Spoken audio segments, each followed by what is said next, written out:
Friends, ಇವತ್ತು ಮೊಟ್ಟೆ ಸಾರು ಮಾಡೋದು ಹೇಳ್ಕೊಡ್ತಾ ಇದ್ದೀನಿ.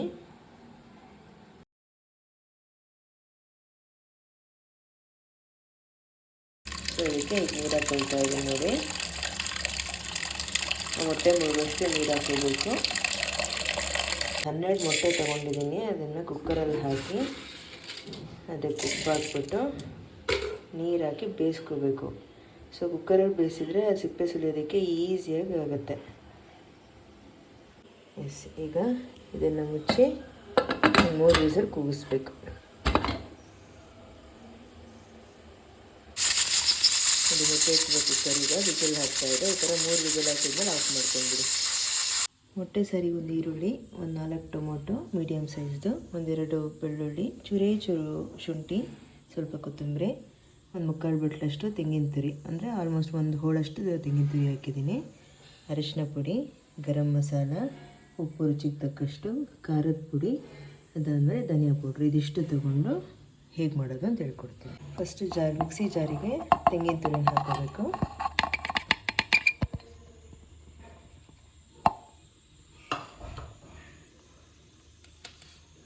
ನೆಕ್ಸ್ಟ್ ಅದಕ್ಕೆ ಬೆಳ್ಳುಳ್ಳಿ, ಕೊತ್ತಂಬರಿ, ಶುಂಠಿ ಎಲ್ಲ ಹಾಕ್ಕೊಂಡು ಈಗ ರುಬ್ಕೋಬೇಕು. ಸ್ವಲ್ಪ ಇದಕ್ಕೆ ನೀರು ಹಾಕ್ಕೊಂಡ್ಬಿಟ್ಟು ರುಬ್ಕೊಳ್ಳಿ. ಸೊ ಈ ಥರ ನುಣ್ಣಗಾಗಿರಬೇಕು. ಈ ಥರ ರುಬ್ಕೋಬೇಕು ಇದನ್ನು. ಸೊ ಮೊಟ್ಟೆ ಬೇಯಿಸೋಕೆ ಇಟ್ಟಿದ್ದು ಈ ತಣ್ಣಗಾಗಿದೆ. ಕುಕ್ಕರ್ ಇಳಿಸಿದ್ದೀನಿ. ಇದು ಬೆಂದಿದೆ. ಈ ನೀರು ಚೆಲ್ಬಿಟ್ಟು ಈಗ ಇದು ಸಿಪ್ಪೆ ತೆಕ್ಕೊಂಡ್ಬಿಡೋಣ. ನೀರು ಚೆಲ್ಬಿಟ್ಟು ತಣ್ಣೀರು ಬಿಟ್ಟಿದ್ದೀನಿ. ಒಂಚೂರು ತಣ್ಣಗಾಗಲಿ ಅಂತ. ಅಷ್ಟೊತ್ತಿಗೆ ನಾವು ಒಗ್ಗರಣೆ ಹಾಕ್ಕೊಂಡು ಬಿಡೋಣ. ತಣ್ಣಗಾಗೋ ಅಷ್ಟೊತ್ತಿಗೆ ಮೊಟ್ಟೆ ಆರಿದೆ.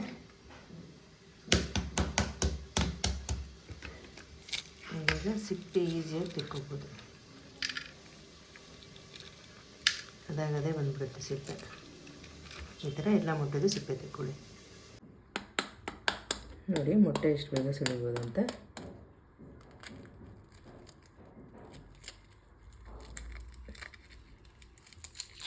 ಸೊ ಕುಕ್ಕರ್ಲಿಟ್ಟರೆ ಕೆಲಸ ಬೇಗ ಆಗುತ್ತೆ. ಮೊಟ್ಟೆ ಬೇಗ ಬೇಯುತ್ತೆ ಮತ್ತು ಈಸಿಯಾಗಿ ಸಿಪ್ಪೆ ಎಲ್ಲ ತೆಕ್ಕೊಂಡ್ಬಿಡ್ಬೋದು. ಈ ಥರ ನೋಡಿ ಎಷ್ಟು ಈಸಿಯಾಗಿ ತೆಗೆದ್ವಿ ಅಂತ. ಈಗ ಪ್ಯಾನ್ ಬಿಸಿಯಾಗಿದೆ. ಇದಕ್ಕೆ ಎಣ್ಣೆ ಹಾಕ್ಬಿಡೋಣ.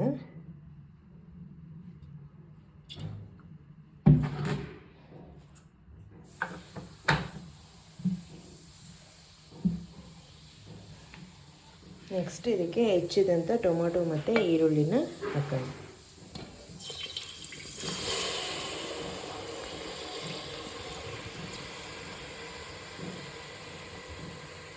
ಸೊ ಈರುಳ್ಳಿ ಟೊಮೊಟೊ ಚೆನ್ನಾಗಿ ಹುರ್ಕೋಬೇಕು. ಇದನ್ನು ಆಲ್ಮೋಸ್ಟ್ ಒಂದು 5 ಮಿನಿಟ್ಸ್ ಬೇಯಬೇಕಿದು. 2-3 ಮಿನಿಟ್ಸ್ ಬಂದರೆ ಸಾಕು ಹೈ ಫ್ಲೇಮಲ್ಲಿ. ಚೂರು ಬೆಂದಿದೆ ಇದು. ಇದಕ್ಕೆ ಈಗ ಅರಿಶಿನ ಪುಡಿ ಹಾಕಿ ಸ್ವಲ್ಪ ತಿರುಗಿಸ್ತೀನಿ. ನೆಕ್ಸ್ಟು ಉಪ್ಪು ಹಾಕ್ಬಿಟ್ಟು ತಿರುಗಿಸಿ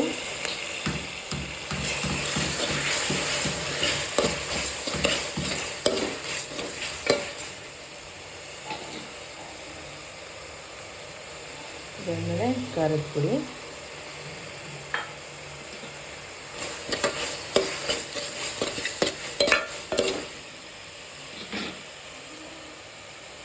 ನೆಕ್ಸ್ಟ್ ಧನಿಯಾ ಪುಡಿ ಹಾಕ್ಬಿಟ್ಟು ಮಿಕ್ಸ್ ಮಾಡಿ ಚೆನ್ನಾಗಿ.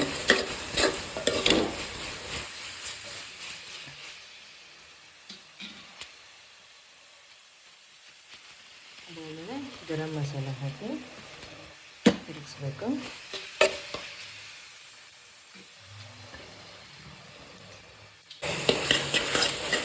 ಚೆನ್ನಾಗಿ ಮಿಕ್ಸ್ ಮಾಡಬೇಕು. ಅರಿಶಿನ ಪುಡಿ ಹಾಕ್ಬಿಟ್ಟು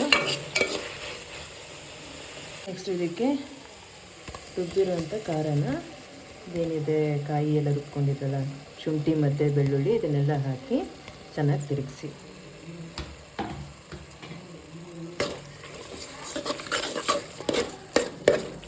ಎಷ್ಟೊಂದು 10-12 ಮೊಟ್ಟೆ ಮಾಡಿದರೆ ಏನಿಲ್ಲ ಅಂದರೆ ಒಂದು 10 ಮೆಂಬರ್ಸಿಗೆ ಸರ್ವ್ ಮಾಡ್ಬೋದು. ಆ ಥರ ಸಾರು ಮಾಡ್ಕೊಬೋದು ನೀವು ಮೊಟ್ಟೆ ಸಾರು.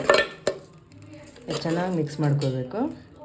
ಸೊ ಈಗ ಸುಲಿದಿರುವಂಥ ಮೊಟ್ಟೆನ ಈ ಥರ ಸ್ವಲ್ಪ ಕೊಯ್ಕೋಬೇಕು.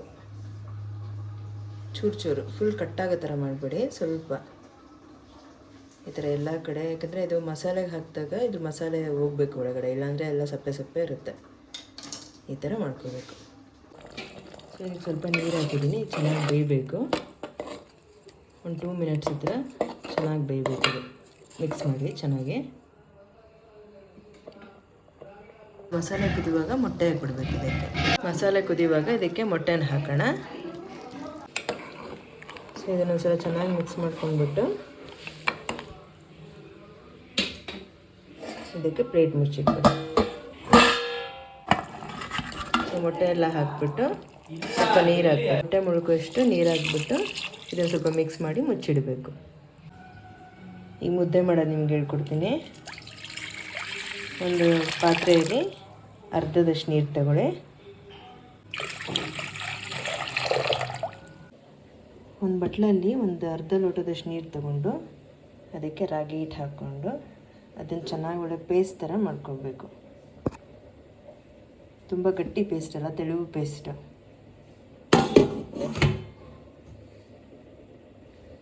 ಆದರೆ ಕೈಯಲ್ಲೇ ಮಿಕ್ಸ್ ಮಾಡ್ಕೊಳ್ಳಿ, ಇಲ್ಲ ಸ್ಪೂನಲ್ಲಾದ್ರೂ ಮಾಡ್ಕೊಳ್ಳಿ.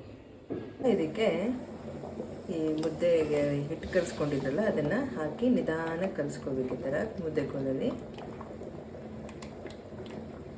ಹಾಗೆ ಬಿಟ್ಬಿಟ್ಟೆ ಡೈರೆಕ್ಟಾಗಿ ಅದು ಗಂಟಾಗ್ಬಿಡುತ್ತೆ. ಸ್ವಲ್ಪನೂ ಗಂಟಾಗ್ದಂಗೆ ನಿಧಾನಕ್ಕೆ ಕಲಿಸ್ಕೊಳ್ಳಿ.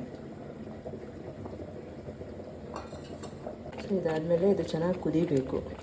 ಕುದಿವಾಗಲೂ ಆಗಾಗ ಮುದ್ದೆ ಕೋಲಲ್ಲಿ ಸ್ವಲ್ಪ ತಿರುಗಿಸ್ತಾ ಇರಿ.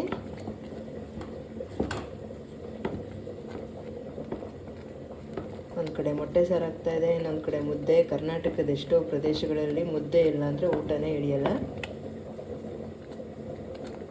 ರಾಗಿ ಮುದ್ದೆಗೆ ಮೊಟ್ಟೆ ಸಾರು ಒಳ್ಳೆ ಕಾಂಬಿನೇಷನ್.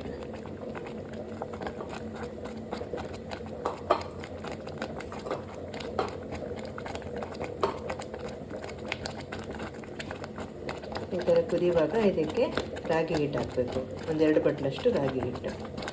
ಈ ಥರ ಕುದಿಯುವಾಗ ಇದಕ್ಕೆ ರಾಗಿ ಹಿಟ್ಟು ಹಾಕಿ ಹಾಗೆ ಬಿಡಿ, ಮಿಕ್ಸ್ ಮಾಡೋಕ್ಕೆ ಹೋಗ್ಬಿಡಿ. 1-2 ಬಟ್ಲು ರಾಗಿ ಹಿಟ್ಟು ಹಾಕಿದ್ದೀನಿ. ಸೊ ಮೊಟ್ಟೆ ಸಾರು ಚೆನ್ನಾಗಿ ಕುದೀತಾ ಇದೆ. ಸೊ ತೆಳು ಬೇಕು ಅಂದರೆ ನೀವು ಈಗಲೇ ಆಫ್ ಮಾಡ್ಕೋಬೋದು. ಗಟ್ಟಿ ಬೇಕು ಅಂದರೆ ಇನ್ನೊಂದು ಸ್ವಲ್ಪ ಹೊತ್ತು ಬಿಟ್ಟು, ಅಂದರೆ ಮತ್ತೆ ಒಂದು 5 ಮಿನಿಟ್ಸ್ ಬಿಟ್ಟು ಗಟ್ಟಿಯಾದಾಗ ಆಫ್ ಮಾಡ್ಕೋಬೋದು. ಮೊಟ್ಟೆ ಸಾರು ಆಲ್ಮೋಸ್ಟ್ ರೆಡಿ ಇದೆ. ಸೊ ಮೊಟ್ಟೆ ಸಾರು ರೆಡಿ ಇದೆ. ಈಗ ಇದನ್ನು ಆಫ್ ಮಾಡೋಣ. ಮುದ್ದೆ ಈ ಥರ ಚೆನ್ನಾಗಿ ಕುದಿಬೇಕು. ಹಿಟ್ಟು ಹಾಗೇ ಇರಬೇಕು, ಅದನ್ನೇನು ಮಾಡಬಾರ್ದು. ಒಂದು 5 ನಿಮಿಷ ಕುದಿಸಿ. ಮುದ್ದೆನ ನಿಧಾನಕ್ಕೆ ಈ ಥರ ತೀಡ್ಕೊಳ್ಳಿ. ಸ್ವಲ್ಪ ಕ್ವಿಕ್ಕಾಗಿ ಮಾಡಬೇಕು. ಸ್ವಲ್ಪ ನಿಧಾನ ಆದರೂ ಇದು ಗಂಟಾಗ್ಬಿಡುತ್ತೆ.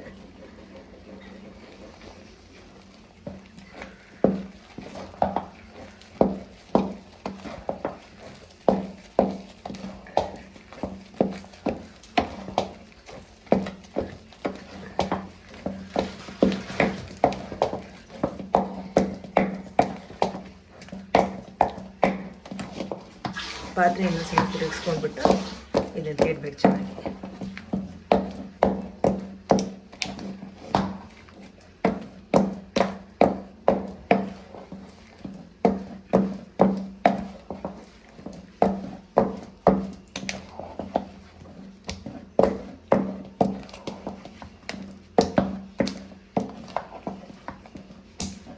ಈ ಥರ ಚೆನ್ನಾಗಿ ಬೆಣ್ಣೆ ಥರ ತೀಡಿದ್ಮೇಲೆ ಇದನ್ನು 2 ಮಿನಿಟ್ಸು ಲೋ ಫ್ಲೇಮಲ್ಲಿಟ್ಟು ಮುಚ್ಚಿಡಬೇಕು. ಮುದ್ದೆ ಚೆನ್ನಾಗಿ ಬೆಂದಿದೆ ಈ ಹಿಟ್ಟು. ಈಗ ಇದನ್ನು ಚೆನ್ನಾಗಿ ತೀಡ್ಕೋಬೇಕು. ತೀಡೋದ್ರಲ್ಲ ಇರುತ್ತೆ ಈ ಮುದ್ದೆ, ಸ್ವಲ್ಪನೂ ಗಂಟಾಗ್ದಂಗೆ ತೀಡ್ಕೋಬೇಕು. ಸ್ಟವ್ ಮೇಲೆ ಇಟ್ಬಿಟ್ಟು 2 ಮಿನಿಟ್ಸು ಮುಚ್ಚಿಟ್ಬಿಡಿ ಲೋ ಫ್ಲೇಮಲ್ಲಿ. 2 ಮಿನಿಟ್ಸ್ ಆಯಿತು. ಈಗ ಮುದ್ದೆ ಇಳಿಸ್ಕೊಂಡು ಬಿಡೋಣ.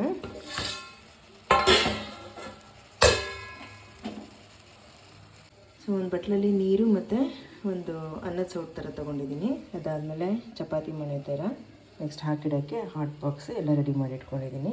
ಈಗ ಮುದ್ದೆ ಪಾತ್ರೆ ಇಳಿಸ್ಕೊಳ್ಳೋದು. ಈಗ ನೋಡಿ ಮುದ್ದೆ ಇದನ್ನು ಹಿಟ್ಟನ್ನು ಬೇಯಿಸಿರೋದನ್ನು ಚೆನ್ನಾಗಿ ಮಣೆ ಮೇಲೆ ತೀಡಬೇಕು. ಕೈ ಸುಡುತ್ತೆ ಅಂತ ನೀರಿಟ್ಕೊಳ್ಳೋದು.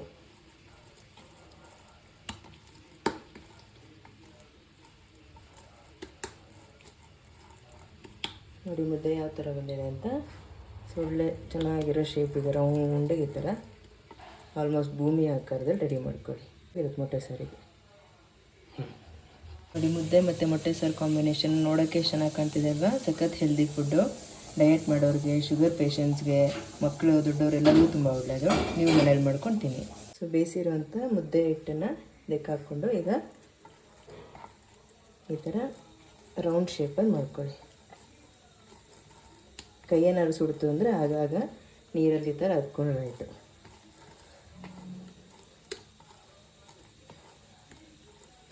ನೋಡಿ, ಭೂಮಿ ಆಕಾರದಲ್ಲಿ ಈ ಥರ ಮುದ್ದೆ ಮಾಡಿದರೆ ಸೂಪರಾಗಿರುತ್ತೆ. ಮುದ್ದೆ ಮೊಟ್ಟೆ ಸಾರು ಮಾಡ್ಕೊಂಡು ತಿಂದರೆ ಸಖತ್ತಾಗಿರುತ್ತೆ ಕಾಂಬಿನೇಷನ್.